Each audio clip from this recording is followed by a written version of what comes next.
мәдәният йортына республиканың иң көчле укытучылары һәм тәрбиячеләре җыелды. 62 мөгаллим ел укытучысы конкурсының мәктәп, район һәм зона этапларында җиңгән.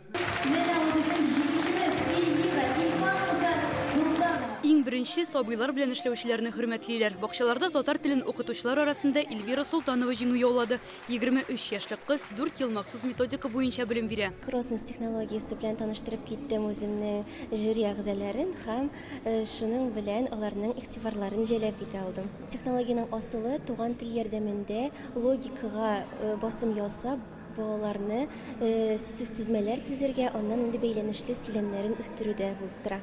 Яршалының 128-нче шаян балалар бакчасында эшләүче Дарья Ольденбург исә Татарстан данын Россия күләмендә яклаячак. Кыз балалар өчен программалаштыру дигән методика уйлап тапкан. Аның өчен 3 федераль грант тота. Шәһәрнең 8 балалар бакчасы бу программадан файдалана инде. Мы решили начать обучать сначала на бумаге, чтобы... Бүгенге көндә балаларның игътибарын җәлеп итәр өчен төрле уеннар уйлап табарга кирәк. Алар хәзер телефонда күп утыра. Без программалаштыруны башта кагазда өйрәнәбез, алгоритмнар төзибез, код язып карыйбыз, аннан гына аларны компьютерда тикшерәбез. Бүген монда Россия төбәкләре арасындагы иң алдынгы татар теле һәм әдәбияты укытучысы да ачыкланды. Финалга Пермь крае, Түбән Новгород, Төмән, Мари-Эл, Мордовия, Пензадан мөгаллимнәр җыелган.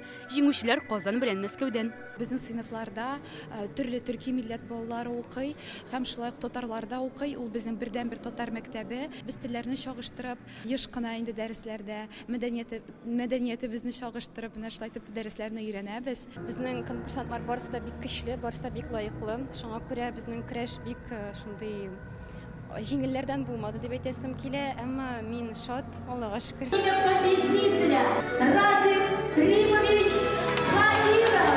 Радик Хәбиров Казанның 108-нче мәктәбендә 9 ел физика укыта. Бүген конкурсның төп номинациясендә җиңү яулады.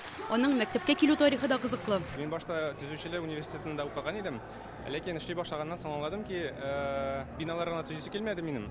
Ниндидер шундай ишен тормыш белән тулы киләчәк төзүсе килде. Һәм шуның өчен балалар белән эшләргә мәктәпкә килдем. Радик Хәбиров хәзер Татарстан данын Саратовта Россиянең ел укытучысы конкурсында яклаячак. Максаты яшьләрне күтәрү, аларга мөмкинлек бирү, яшь укытучыларга, аларга, димәк, аларның кәйфләрен күтәрү, күңелләрен күтәрү, өлкәнрәкләргә инде үзләренең булганлыкларын яшьләргә бирү өчен менә шундый аерым мәйданчыклар тудыру. Быел беренче тапкыр җиңүчеләр һәм лауреатларны акчалата премия белән сәнәгать оешмалары бүләкләде. Ләна Бәхтиева, Алмаз Зыядинов, Яңа гасыр каналы.